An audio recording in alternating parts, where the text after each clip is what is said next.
మేషరాశి. కొంత మానసిక ఆందోళన పెరిగే అవకాశం ఉన్నది.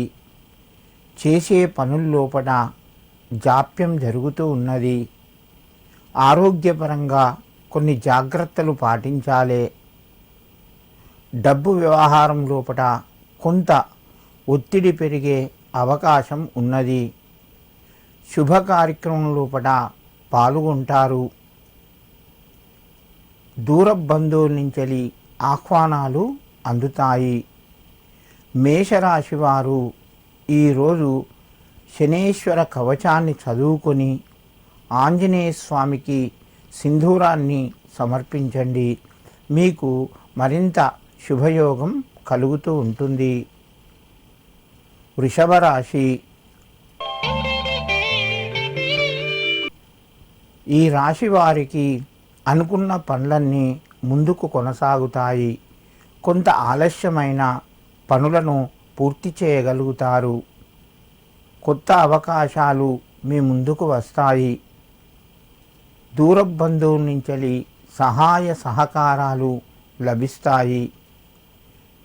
ఉద్యోగ ప్రయత్నాల లోపట కొంత ముందుకు జరిగి మీకు ఆనందాన్ని కలిగజేసే విషయాలను వింటారు.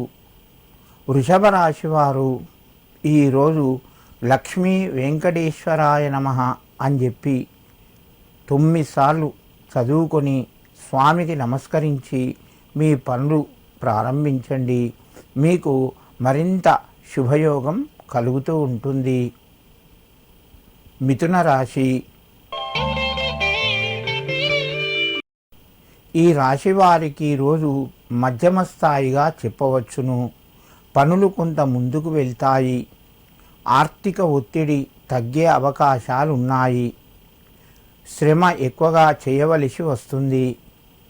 కొత్త పరిచయాలు ఏర్పడతాయి.